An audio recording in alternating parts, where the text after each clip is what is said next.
The Minister, Dame Diana Johnson, for the next statement. Minister. Thank you, Madam Deputy Speaker, and with permission, I will make a statement on this Government's action to tackle antisocial behaviour. From residential neighbourhoods to busy high streets, from rolling countryside to city centres, from idyllic villages to bustling towns, the places of Britain should be a source of local pride. As well as being safe, they should feel safe for those who live and work in them. Yet the dismal reality is that in too many areas, the opposite is true. In the last year of the previous government, shop theft soared by 29% to a 20-year high. Street theft surged by 40%, and antisocial behaviour reached new heights in our towns and cities. That is the Conservative Party's legacy on law and order. Up and down the country, people feel uneasy or even unsafe. Unruly gangs roam the streets, creating intimidation and fear. Noisy off-road vehicles speed around, disturbing the peace. Illegal drugs are abused with brazenness. Public spaces are awash with litter and graffiti. And an epidemic of shop theft is plaguing retailers big and small, while their staff are subjected to intolerable levels of abuse and violence. At its core, Madam Deputy Speaker, this is about respect. Respect between citizens, respect for our society and the expectations underpinning it, and respect for the rule of law. All of these are woven into the fabric of our democracy. But after years of neglect, that fabric has become worn. And we saw a disgraceful illustration of that in the summer, when serious disorder erupted in some towns and cities. And we see it on a smaller scale every day as decent, law-abiding people suffer due to the selfishness of others. More than a third of people, 36% in England and Wales, report experiencing or witnessing some type of antisocial behaviour in their local area, while around 1 million incidents of antisocial behaviour were recorded by police in the year to June 2024. Madam Deputy Speaker, we must never make the mistake of dismissing this menace as low-level or trivial. To do so would be an insult to the victims. And it may manifest itself in different ways in different areas, but wherever and however it occurs, there is an adverse impact on neighbourhoods and on communities. Antisocial behaviour chips away at people's sense of pride and confidence in their local area. It ruins their enjoyment of public spaces, and for those affected by the most serious and persistent cases, their quality of life is damaged. One victim, quoted in a report on antisocial behaviour published recently by the Victims Commissioner, said this: "Every day I'm crying. It makes me anxious, and it actually makes me physically sick." And another said, "It's totally isolating, and nobody can understand the pressure it puts on you." Now, I am sure that all members across the House will be familiar with accounts like these from the all too frequent interactions that we have with our constituents on these issues. And earlier this month, I visited Leighton in East London, where I heard from local councillors about the importance of partners working together to tackle antisocial behaviour. And more recently, the Home Secretary and I met with victims of antisocial behaviour and shop theft, Annie Valentine and Brian Roberts from Blackpool and Tim Nye from Sheffield, to hear about their concerns firsthand.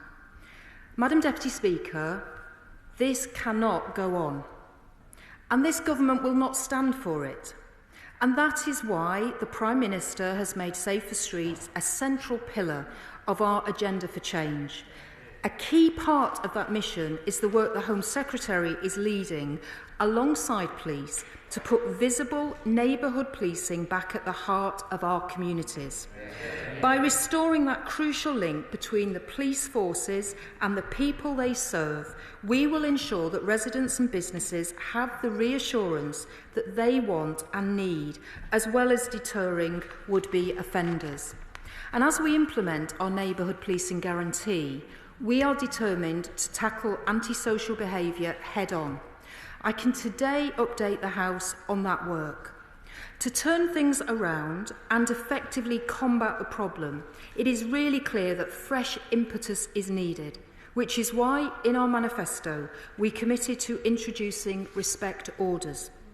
These will enable tough restrictions to be placed on the worst adult perpetrators of antisocial behaviour.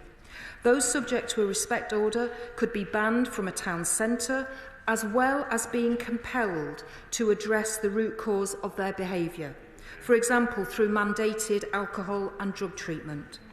The orders will be applied for by the police, by councils or by social housing providers and issued by the courts. Importantly, there will be a power of arrest available for all suspected breaches, protecting communities and town centres from further harm. And we are going even further by ensuring that anyone who breaches their respect order commits a criminal offence and may face up to 2 years imprisonment, an unlimited fine or a community order. These new powers will be piloted first to ensure that they are as effective as possible. We are also going to crack down on the scourge of off-road bikes in public parks, dangerous e-scooters on pavements and street racing, all of which inflict misery on local communities. Under strengthened police powers, officers will no longer be required to issue a warning before seizing vehicles involved in antisocial behaviour. Now, turning to retail crime, it harms lives and livelihoods, and it has to be dealt with as the serious threat that it is. So we will introduce a new specific offence of assaulting a retail worker, and we will end the effective immunity for shop theft of goods under £200. Madam Deputy Speaker, the task of making our country safer will not be completed overnight, but this is a government of action. The work of change is underway, and as we step up this vital effort, we are guided by a simple and unshakable belief. The belief that our streets belong to the decent, law-abiding majority. Because for far too long, gangs, yobs and thieves have been running amok. And that's not going to happen anymore, Madam Deputy Speaker. Under this government, the safety and the security of the public will always come first, and we will be unrelenting in our mission to restore respect and take back our streets. I commend this statement to the House. I call the Shadow Minister, Matt Vickers. Thank you, Madam Deputy Speaker. I thank the Minister for her statement and for advance sight of it. It's not right that anyone should live in fear of intimidation in the place they call home. Antisocial behaviour has real consequences. It can ruin communities and prevent people from making the most of their local area. Antisocial behaviour can make women and girls feel unsafe walking home at night, and it can have a huge impact on shops and businesses if customers are left feeling unsafe visiting their high streets and town centres. We, of course, welcome any focus on antisocial behaviour and efforts to tackle it. But tackling it requires more than a press release or a rebrand. I know that those in the sector have described the proposed respect orders as wholly unnecessary and near identical to existing powers already held by the police. We will, of course, engage with the government as proposals are brought forward, but are keen to see meaningful action rather than just the renaming of public space protection orders and criminal behaviour orders. Changing names won't change outcomes. The last government launched the Antisocial Behaviour Action Plan, backed by £160 million worth of funding and over 100,000 hours of police and other uniformed patrols undertaken to target antisocial behaviour hotspots. As of February 2024, our plan led to nearly 600 additional arrests, close to 1,500 stop and searches and around 700 uses of antisocial behaviour powers such as community protection orders and public protection orders. My own Labour Police and Crime Commissioner in Cleveland has commended the huge contribution made by the last government's hotspot policing initiative. Uniformed patrols delivered by local authority wardens in Cleveland clocked up a total of 7,685 hours on the streets of Stockton, Hartlepool, Middlesbrough and Redcar. As a result, between September 23 and August 24, police report incidents of antisocial behaviour were down by 21% in hotspot areas. We also banned nitrous oxide, increased fines for fly tipping, littering and graffiti, all of which is a blight on our communities. The Conservative government made sure the police had the tools to discourage antisocial behaviour and dedicated funding to support police and crime commissioners to target enforcement in the areas where antisocial behaviour is most prevalent. The police play a vital role in tackling antisocial behaviour and keeping our communities safe. The Conservative government invested over £3 billion, including additional funding each year, and that rolled into government grants to enable the recruitment of 20,000 additional police officers, a government priority and a manifesto commitment. That meant, by March this year, the police headcount hit 149,769, a record number of police, and 3,000 higher than previous records. Last year, the Conservative government arranged a £922 million increase for funding for frontline policing for this financial year, something I hope will be matched next year. Does the Minister agree that in order to tackle antisocial behaviour, we must ensure the police have the necessary resources and support? The Right Honourable Lady spoke about Labour's manifesto commitment to provide 13,000 additional police officers, PCSOs and specials, but has failed to set out any of the detail behind when these officers will be recruited, which forces will receive these additional officers. Can the Minister also explain how these respect orders would be different to the failed ASBOs, or how they'll be different to the existing orders, such as public space protection orders or criminal behaviour orders? Our action plan puts safety, security and a basic respect for others at its heart. Will she commit to continue the Hotspot Police Initiative, especially as we can already see the results across the country? I know I've asked it before, but I never quite managed to get an answer. The last government increased funding for frontline policing by £922 million for this year. Will the government match that increase next year? Thank you. Minister. Well, I'm grateful to the Shadow Minister for his opening comments when he acknowledged the effect that antisocial behaviour can have on communities and on individuals.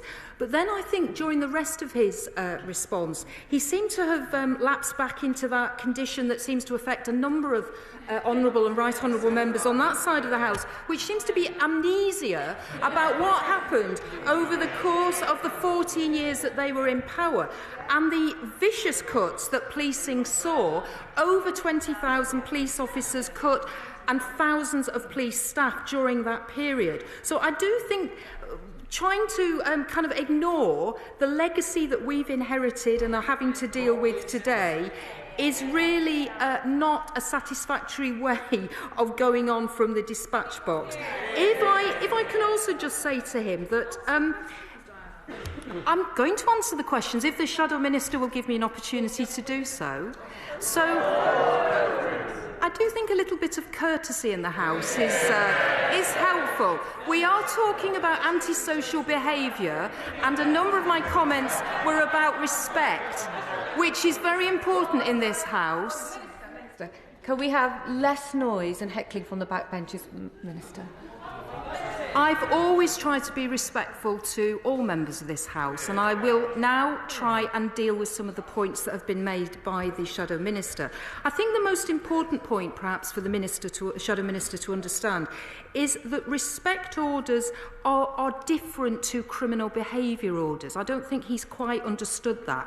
Criminal behaviour orders are attached to where there's been a conviction, and the CPS then apply in court for that criminal behaviour order to be applied. Respect orders will not require a conviction. They will be made on application, as I said, by councils, social housing providers, the police, to court. There will be a power of arrest attached if they are breached, and that individual will be brought before the magistrate's court if that breach happens. So they are different to a criminal behaviour order. They're also different in the sense that they are not around community protection notices, which I think the Shadow Minister referred to, which are really for lower level environmental antisocial behaviour issues.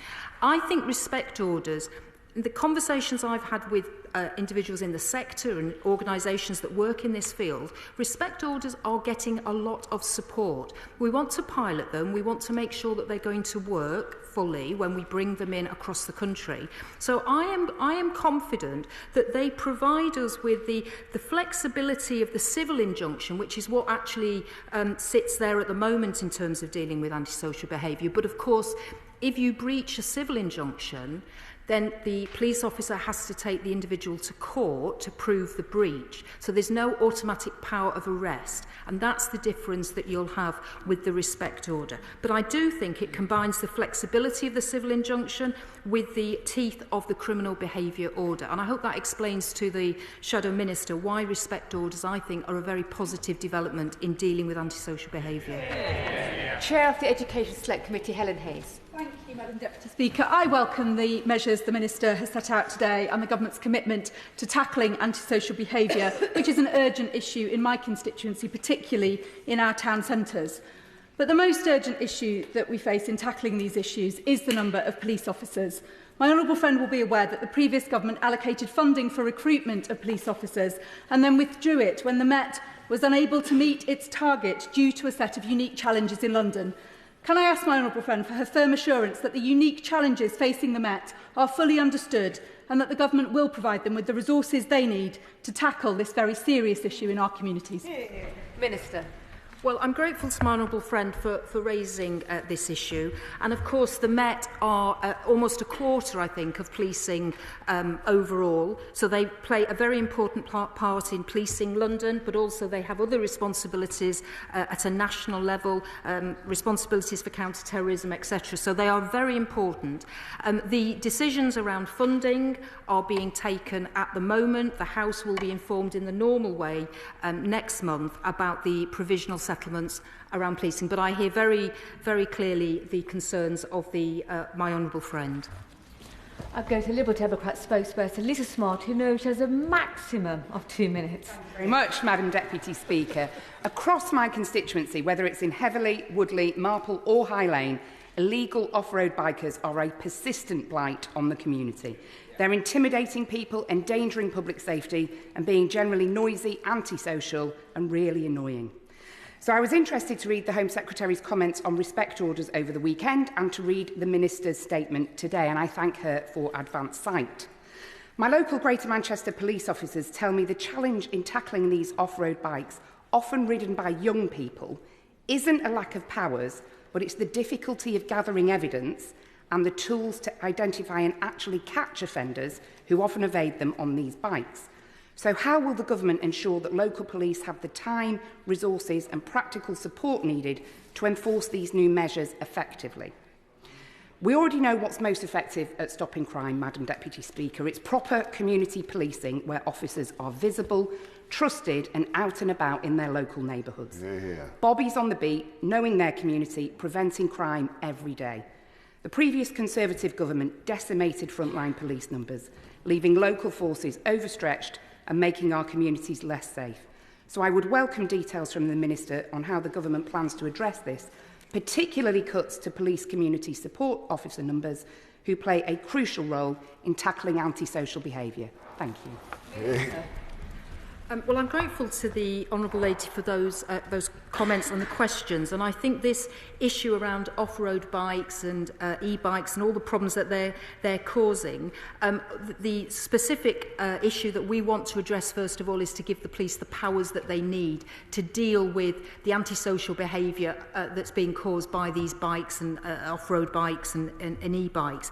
I think the points that the Honourable Lady is making in terms of what else the police need to be able to make sure they can implement those changes effectively, I will contact the Honourable Lady with more details on that, and I will certainly talk to the police about what more we can do to support them.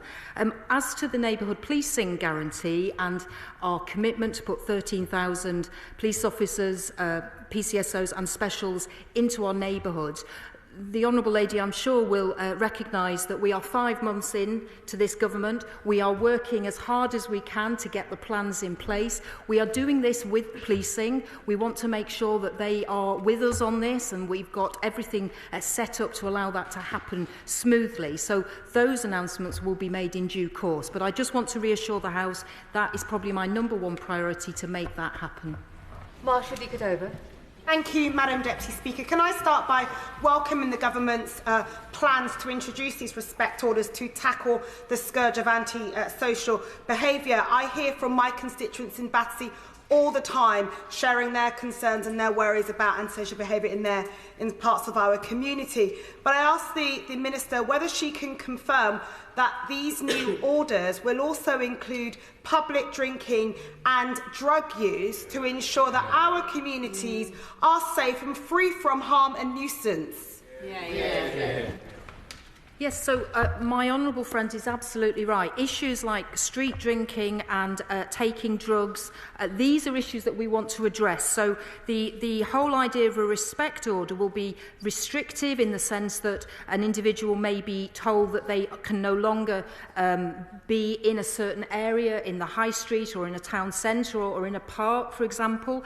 But there will also be positive conditions that will be attached. For example, if there are issues around the way they are street drinking, that there may be alcohol courses that they can go on for addiction or for drug addiction treatment and courses, and for anger, that there may be courses that's appropriate. So you're dealing with the actual problem in the area, but you're also trying to treat the underlying issue with the individual who's causing the antisocial behaviour.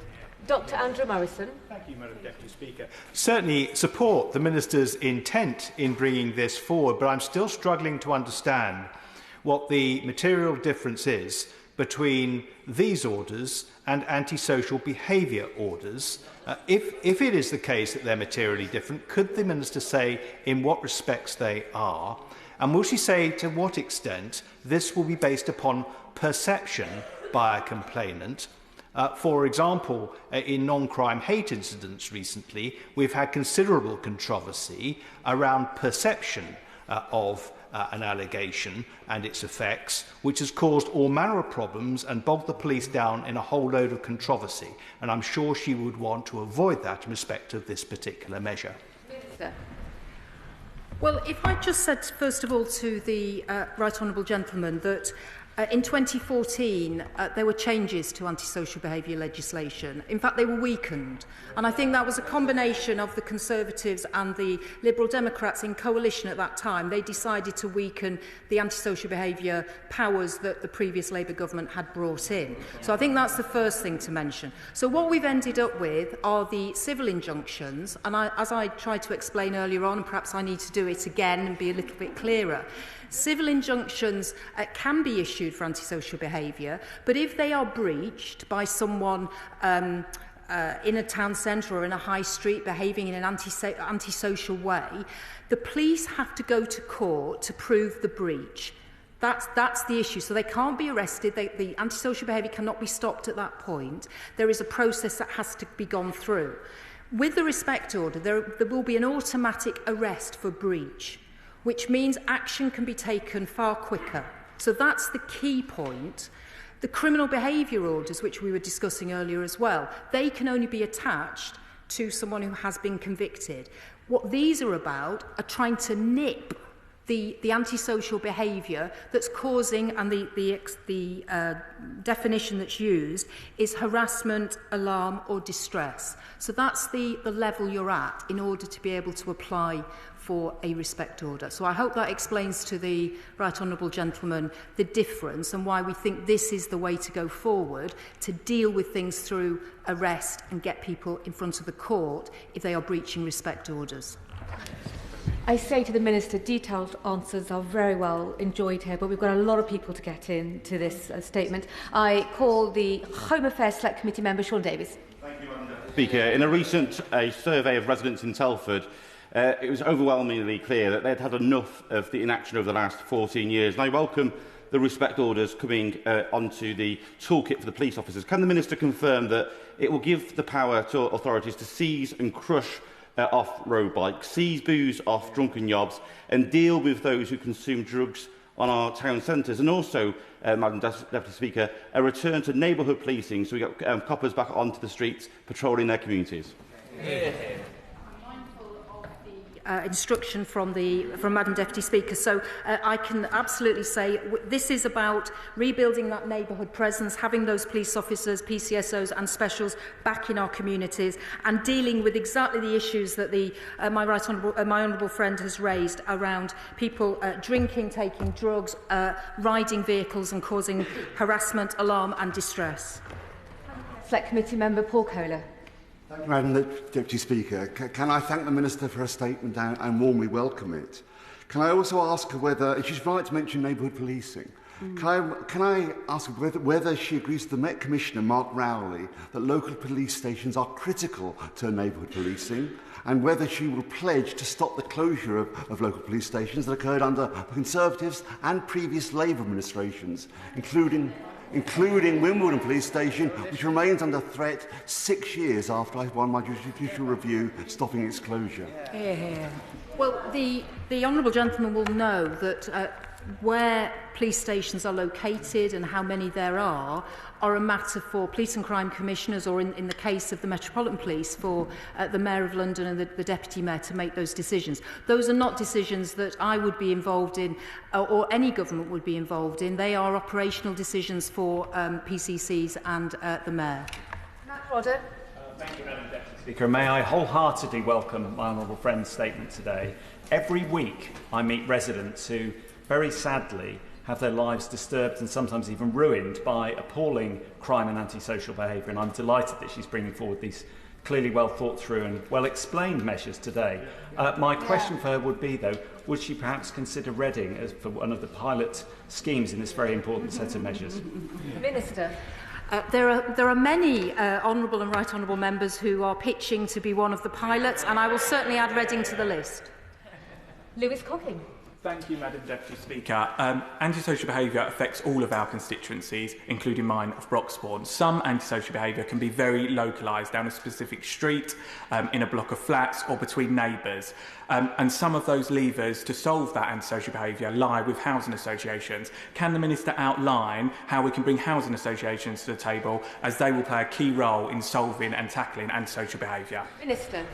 And as I said in my remarks, housing associations and social housing providers will be able to apply for respect orders. I ought to say as well that the civil injunctions which exist at the moment will be renamed as housing injunctions, and that again will be dealing with that more low-level housing between neighbours, antisocial behaviour between neighbours that housing associations might want to use as well. But they'll be able to use both respect orders and housing injunctions. Clive Efford. Thank you, Speaker. I welcome my right honourable friend's statement. And does she agree with me that the biggest boost to antisocial behaviour we've seen in recent times was the cut of 21,000 police officers by the previous Tory government, which resulted in a decimation of our local safer neighbourhood police teams? And I really welcome her commitment to bringing them back. But in addition to that, the London-hating Conservatives opposite cut the London police budget, so much so that we have a black hole in the budget now, which is forcing the Commissioner to cut officers. Now, can she give me an assurance that she's aware of that and that she will address that, so that we can start to put these safer neighbourhood teams back where my constituency in Eltham and Chislehurst want to see them? I think it's always very helpful to have experienced and long-standing members of Parliament to remind us of what's actually happened, because, as I pointed out earlier on, there seems to be amnesia on parts of the benches opposite. Sir Julian Lewis. An estimated 60,000 hours of police time was spent on non-crime hate incidents in the past 12 months. And we already hear about burglaries not being investigated for lack of police time. So whilst welcoming the description of the problem, how is it to be solved unless chief constables are to be directed to reorder their priorities? Minister. I think the government has made it very clear what our priorities are for policing. So protecting the public, as I talked about today, rebuilding neighbourhood policing, tackling town centre crime, tackling antisocial behaviour, tackling the scourge of knife crime and halving violence against women and girls in the next decade. We've been very clear on that. The Home Secretary has also been very clear about the common sense approach that needs to be adopted when you're dealing with non-crime hate incidents. And we are working with HMIC, FRS and the College of Policing on how best that can be done. And it's vital, though, I think the right honourable gentleman will agree, that police forces are able to track and monitor information, intelligence that might be helpful if there is going to be further criminal activity or serious social harm and community cohesion is going to be affected. And capturing that is something that police forces need to do. Sally Jameson. Thank you, Madam Deputy Speaker. In Doncaster, along with many other areas across the country, antisocial behaviour, fly tipping, shoplifting and off-road bikes are blighting our communities and our high streets. And as a former prison officer myself, I know that dealing with these issues, it is critical that we tackle the causes and pathways to crime in the first place. So can I ask what the government are doing to make it a priority to deal with tackling the causes as well as the crimes itself? And can I welcome my honourable friend, because I think her experience as a former prison officer will be invaluable in this place in bringing that knowledge to share in our debates. And she's absolutely right. The issue around prevention, which has been ignored, I think, for too long, is really important. And that's why we are going to, particularly around young people, set up the Young Futures programme, the youth hubs, to, as the Home Secretary talks about, wrap our arms around those teenagers who might be getting into trouble, making the wrong decisions, getting involved in things that they shouldn't, and having that preventative pathway to make sure that those young people start to take the right steps forward. Alison Bennett. Thank you, Madam Deputy Speaker. My constituent Linda is, along with other members of my community, extremely concerned about antisocial behaviour in Burgess Hill. Car racing, e-scooters and bike thefts are causing distress and fear to residents across the town. And as the Minister noted in her statement, the impacts of this should not be minimised. I've raised this with both Sussex Police and the Police and Crime Commissioner. So what can the Minister do to ensure that Sussex Police have sufficient resources to stop a small number of perpetrators from having a disproportionate effect upon law-abiding constituents across mid-Sussex? Sussex Member of Parliament, I'm listening very closely to the Minister. Well, the announcements around the provisional police settlement will be made in the usual way, which will be next month. Could I just say, though, the Home Secretary has already indicated that there will be an additional £500 million pounds made available to policing. That has already been announced. But in terms of the direct figures for Sussex, I'm afraid the Honourable Lady and Madam Deputy Speaker will just have to wait a few more days. Melanie on. Thank you very much, Madam Deputy Speaker. I never thought I would see the day that we would have Conservative members of Parliament arguing against more powers to increase the safety in our communities up and down the country. It is absolutely gobsmacking, and I, for one, absolutely support what the Minister, the Minister is bringing in today in respect of these respect orders. And I know that my constituents in Great Grimsby and Cleethorpes do feel the impact of antisocial behaviour very, very keenly, but they will want some assurance from the Minister that there will be sufficient police and PCSOs available to issue these respect orders in a timely manner. Can she do that, please? I'm very grateful to my honourable friend for that question. I think it is rather odd that the picture that's been painted by the opposition is that all the powers are there, so everything's fine. Why do we need to change things? When it's quite clear to, I think, the vast majority of people that things aren't fine and that the powers and the legislation isn't working as we need it to. So that's why we are bringing forward these additional respect orders, and also the neighbourhood policing guarantee, the 13,000 police officers, specials and PCSOs that we want to have back in our community to actually use the legislation and get the antisocial behaviour under control. Ben Obsejecti. Thank you, Madam Deputy Speaker. Antisocial behaviour is a blight on our communities, and I agree that police should be given the resources to tackle it. In my Huntingdon constituency, Cambridgeshire Constabulary are overstretched. In the past week, the Police Minister has twice dismissed my question as to whether she would review the police allocation formula so that they receive their fair share of funding. And my constituents have noticed. Will she review the formula? And if not, how will the government meet their guarantee for neighbourhood policing? Minister. Can I just say to the honourable gentleman, I haven't dismissed anything. I'm very conscious and I take my responsibilities seriously about the allocation of resources for policing. We have been in power 5 months.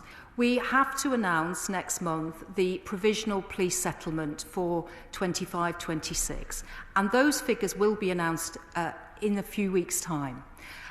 As to whether we want to look longer term at resources, of course we keep that all under review. But I think for the moment, the thing I think most MPs are concerned about is the allocation for next year. That's the thing I'm working on at the moment. That's the thing the Home Secretary is working on. We are trying to do our best, and the Home Secretary has already announced an additional £500 million for policing. John Slinger. Thank you, Madam Deputy Speaker. Does my honourable friend agree that an important component of making sure that our streets belong to law-abiding citizens is the good work of councils such as mine, for example in providing highly professional community wardens with enforcement powers, working in partnership with bid rangers and the police? And would she agree, perhaps, that this innovative approach to the anti-ASB ecosystem might lend itself to rugby being high up the list to be a pilot? Minister. Well, I'll certainly add rugby to the list, and I think my honourable friend makes a very important point about how this cannot just be done with the police alone. It has to be done alongside councils. I commend the use of community wardens. I think they're a great resource to communities in dealing with antisocial behaviour, but also we know social housing providers are also key to this. So this has to be about partnership working. Wilkinson.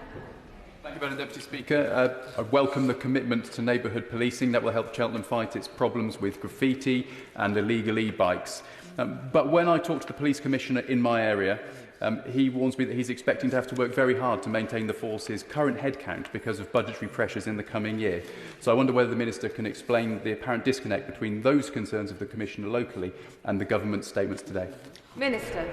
Well, I don't think anybody is pretending that we have inherited a positive, rosy economic settlement from the previous government. We're having to make difficult decisions and tough choices. But what's very clear is that the security and safety of the British people is the #1 issue for this government, and the Home Secretary, as I've said now I think 3 times, has already said there is additional funding for policing next year. There was additional funding that was put into police forces up and down the country this year to fund the pay increase to police officers, which had not been in the budget that the previous government had set for this year. So we've already put additional money in, and we will be doing so next year as well. Olivia Bailey. Thank you, Madam Speaker. Illegal bikes are a menace, an absolute menace for my constituents in Tilehurst and across Reading West and Mid-Berkshire. I'd like to welcome the tough and swift action the government's taking on illegal bikes and antisocial behaviour, something which the members opposite clearly were far too relaxed about in government. And I'd like to, along with associating myself with a request from the Honourable Member for Reading Central, ask the Minister if she would tell me whether there be new powers for the police to seize the bikes, get them off our streets and tackle the terrible problem of illegal bikes. Minister. And I hear very clearly this is a problem up and down the country around those bikes, those off-road motorbikes as well, and we are looking at that. But what we can announce today is that we are going to get rid of that requirement of a warning first of all, but we are certainly looking at what else we need to do to make sure that this is dealt with properly by the police. Sir Ashley Fox. Thank you, Madam Deputy Speaker. I welcome the Minister's commitment to tackling antisocial behaviour. There's a particular problem in my constituency in the 4th Street of Bridgewater, where those who abuse drugs and alcohol gather and cause a nuisance of themselves. So would she please consider adding Bridgewater to her list of possible candidates for the pilot scheme? Well, I have to say I'm very pleased to hear a Conservative Member of Parliament wanting to be added to our list of pilots for respect orders, so I'll certainly do that. Antonia Banks. Thank you very much, Madam Deputy Speaker. And I wish to associate myself with the comments that have been made about the scourge of illegal motorbikes. They are a particular scourge in communities across Tipton, Wednesbury and Coseley. One of my favourite pledges in the Labour Party's manifesto was the pledge to crush those bikes within 48 hours and seize them without notice. And can the Minister tell us how soon are we going to get on with crushing the bikes? Yeah. Minister, yeah. Well, today I'm able to say that we are going to do that, but the actual details and the timetable, the Honourable Lady will have to wait a little bit longer for, but that's certainly my intention. Charlotte Kane. Thank you, Madam Deputy Speaker, and thank you, Minister. I welcome much of what was in your statement. In my constituency of Ely and East Cambridgeshire, shoplifting is a significant problem, and recently I've been talking to shop workers in Littleport and Ely about how threatened they feel and how stressful it is. And so what I would like to understand is, what is the Minister going to do to ensure that our local police, who we've already heard are very stretched, have the resources and the capacity to attend and deal with the criminals when there is a shoplifting event? Esther. One of the things I often hear from shopkeepers and shop workers is that they don't report shoplifting and shop theft because they think no one will come, nothing will be done. And that's one of the reasons why the neighbourhood policing guarantee, having police officers back into our high streets and town centres and village centres, is so important, because those shop workers and shop owners will know that there is a visible police presence to deter, but also to deal with those who try to shoplift, and action will be taken against them. And there will be consequences for people who steal. Getting rid of that £200 threshold and saying, if you steal, that is a criminal offence and there are consequences. Just as we saw in the summer with the riots and people in my own constituency in Hull looting in shops, thinking there were no consequences. There are consequences for theft. Luke Charters. Thank you, Madam Deputy Speaker. I recently held a public meeting on the concerning rise of antisocial behaviour in Haxby, and I'd like to thank the Deputy Mayor for York and North Yorkshire, Joe Coles, Haxby Town Council, the police and the local community for their efforts. Does my right honourable friend agree with me that respect orders could play a key role in reducing antisocial behaviour in the town, and will she meet with me to discuss the case in more detail? Minister. Yes, of course, I'd be delighted to meet with my honourable friend, and I think that indicates again the role of partnership working to deal with antisocial behaviour. David Chadwick. Thank you, Madam Deputy Speaker. Rural crime is defined as crime and antisocial behaviour occurring in rural areas, which is very logical. But in my own region, just 0.24% of staff in the local police force are dedicated to rural crime units, despite the significant impact this has on local communities in places like Brecon and Astragunlais. Does the Minister agree with Liberal Democrat proposals that every police force should have a specialist coordinator in their rural crime team, in line with recommendations from the National Rural Crime Network? Yeah.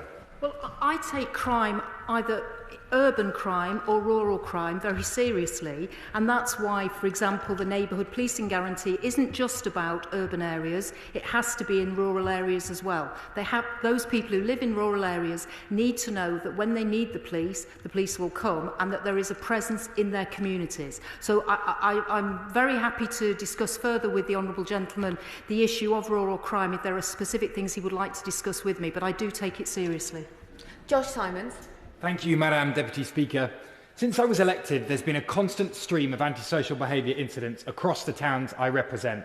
Hindley Town Football Club, Ashton Athletic, Plattbridge, Winstanley. It really dents the pride, as the Minister said, that people feel in the towns that they live in. So can I ask the Minister if she agrees with me that the capacity for councils and housing associations to issue and apply for these respect orders is a vital part of the new powers she's announced today? Minister. Yes, I absolutely agree with that question from my honourable friend. I think it's, again, around recognising this is not just the police. This has to be councils, social housing providers and other agencies that are going to tackle together the scourge of antisocial behaviour. Jim Shannon. Thank you, Madam Deputy Speaker. Thank the Minister very much for her statement today. Does the Minister not agree that antisocial behaviour is a plague across the United Kingdom, and that the remedy lies across a few departments, and obviously an increase in community policing is vital? But so too, Minister, is youth sector funding to create safe spaces for our young people. And would the Minister agree with me that we need investment across multiple departments, from policing to education and to communities?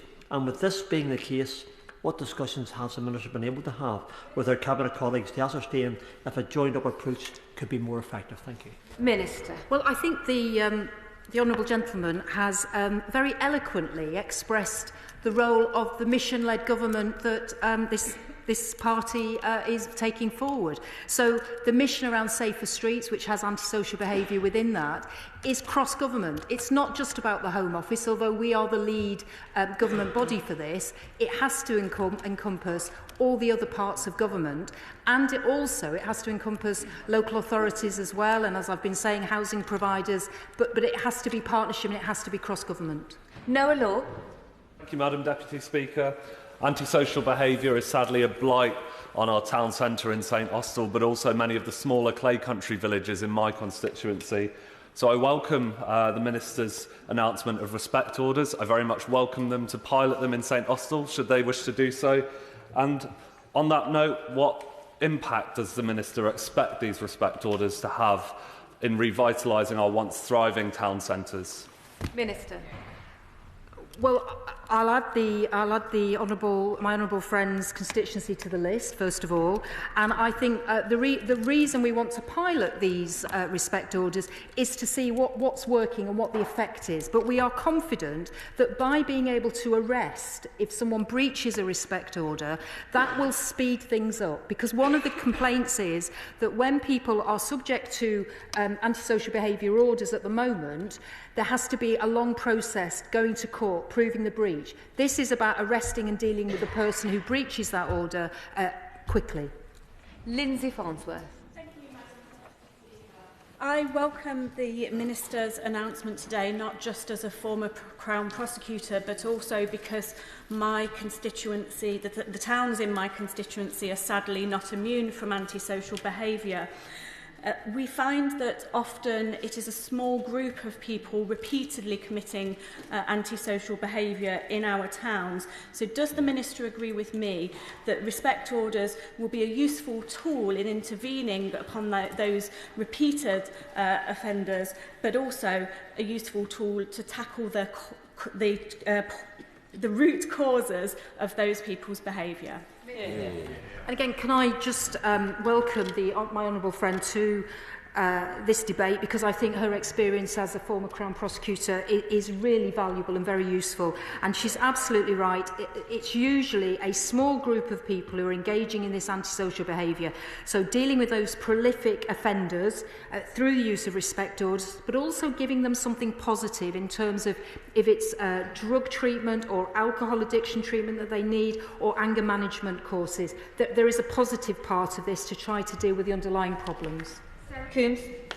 Madam Deputy Speaker, residents in Kenrick Way in West Brom dread Friday and Saturday nights because selfish people come and race their cars up and down, causing deafening noise and extremely dangerous crashes.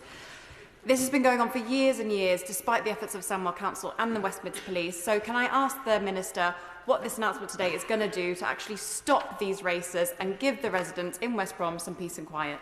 Yeah. So my honourable friend raises an issue that we've talked a lot about this afternoon. The specific issue is, at the moment, under the law, there has to be a warning given before any action can be taken to deal with these people who are racing and causing the harm and distress by the vehicles they're using. So this is about getting rid of that requirement for a warning, so action can be taken in a far more speedy way. David Baines. Thank you very much, Madam Deputy Speaker. And can I add St Helens to the list of places that are interested in being a pilot? I warmly welcome this. As the Minister and others have said, there's nothing low-level about antisocial behaviour. It can destroy lives and communities, and it's right that we take it seriously. So I warmly welcome this. I'm particularly pleased to hear about the steps to protect shop workers and to take shoplifting seriously. Can she tell me a bit more about how that might help shop workers in St Helens North? And does she agree with me that it's great that we're giving police more powers to tackle antisocial behaviour, but they need resources as well to really make a difference in our communities? Well, I'll certainly add my honourable friend's constituency to the list. It's a growing list, which is always positive. And I think the proposals that we will bring forward in terms of retail crime and assaults on retail workers, they will be in the forthcoming crime and policing bill next year. And I also think it's important to remember that this has been campaigned for many, many years to have this standalone offence, and I think there is now cross-party support for that offence to be set up, and that's thanks really to the campaigning of USDOR and Co-op in particular over many years. Mark Stewart. Thank you, Madam Deputy Speaker. Can I welcome the announcement on respect orders today? It will be extremely welcome news for my constituents in Leeds South West and Morley. It is finally so good to have a government that will deal with the scourge of antisocial behaviour. I have sat with my constituents as they've been in tears explaining to me how their neighbour was making their lives hell. I've had constituents coming to my surgery who have told me that the police and the antisocial behaviour teams on the council have had no power to act, and respect orders finally have the chance to change this. Now, in the Minister's statement, she said that the respect orders would be reserved for the worst offenders. Well, I can think of several people who would fit that criteria. So what reassurance would she give my constituents that that criteria is going to be applied as liberally as possible? Well, the definition that I gave earlier on around causing harm, harassment, alarm or distress is what's going to be looked at in terms of applying for these respect orders. I ought to say as well that the civil injunctions will still remain in terms of housing, so there will be that housing injunction that can be used. And also, these respect orders will only be for adults. So for young people, the youth injunction will still be available, and there's sanctions within that. So there will be a range of ways that antisocial behaviour can be tackled using either the respect orders or some of the reformed civil injunctions. Taylor. Thank you, Madam Deputy Speaker. Hemel Hempstead has got some of the worst antisocial behaviour in our part of the county. We've got hot spots such as Liverson's Walk, Hoskins Court, Waverley and Swallowfields, with issues such as drug use, boy racers with modified exhausts, abandoned vehicles, shoplifting and drunken noise. Examples of which I've seen evidence of when I've been out with our local police on the streets. Fortunately, there is a great project that Hemel Police are doing in the area of Grove Hill as a bit of a pilot to try and clear the area, rebuild relations and deal with the thugs in that area. Could the Policing Minister kindly outline the ways in which these new respect orders will help Hemel Police do that great work, and will she join me in paying tribute to the work they're doing to clean up our streets? Absolutely, I will join my honourable friend in paying tribute to the work that the police are already doing, and also other partner agencies such as councils and housing associations. I know there's a great deal of good work going on around the country, and we need to build on that and give the police and others the powers that they need to be able to take forward the action that they want to bring forward in terms of dealing with this antisocial behaviour which has just grown and grown over recent times. So, and I'm also wondering if the honourable gentleman would like to add his constituency to the list of pilots. Peter Swallow. Thank you, Madam Deputy Speaker. For too many communities, antisocial behaviour has become a nightmare. But in Bracknell, my constituents are quite literally losing sleep over noisy and dangerous off-road bikes, which have been driven on footpaths, often late at night. So my constituents will really welcome the tough new powers introduced by this statement. Can I ask the Minister if she believes that these powers will finally allow my constituents to get a good night's sleep? Yeah. Well, we all know the importance of a good night's sleep, so I hope very much that they will go some way in delivering that. There may be additional things that we need to do as well, but this is at least a start to remove that requirement of a warning before action can be taken to get rid of these vehicles off our roads and parks and pavements, which are causing such problems. Best till last, Andrew Pakes. Thank you, Madam Deputy Speaker. I think there's an unwritten rule in this House that the last question gets to be top of the pilot list. Madam Deputy Speaker, I'm sure my county colleagues here will agree with me that Peterborough is the jewel in the crown. Peterborough City Centre is the jewel in the crown of Cambridgeshire. But with a beautiful, beautiful cathedral and wonderful diversity. But we are being let down by the rise in antisocial behaviour. Shoplifting, street drinking, thefts, intimidation are the big issues that Peterborough Positive, our fantastic bid, residents and businesses raise with me. Does the Minister recognise the sheer level of anger the British public feel at both the way antisocial behaviour has not been dealt with, but also the way they have been ghosted by the party on the opposite benches, being told they have never had it so good when it comes to dealing with antisocial behaviour? Will the Minister explain to the House how these measures today will help restore that trust and faith in the ability of government to do good on antisocial behaviour? Well, I think my honourable friend, even though he is the last to ask his question, has asked a very important one, and I think he's absolutely right that there is a huge amount of anger about how things have been allowed to get to the point that we're faced with today, and the complacency around the fact that there have been huge cuts to policing over the years. There hasn't been the investment in neighbourhood policing that we need. I think that's testament to where we are today in terms of having to tackle this antisocial behaviour. But my honourable friend also made an important point about business, because businesses are part of how we tackle this antisocial behaviour scourge in town centres, and working with businesses and encouraging small businesses to team up with bids and other groups in their city centres to make sure that they're working together and they're getting information to help them deal with particularly shoplifting. That concludes that statement, and I will move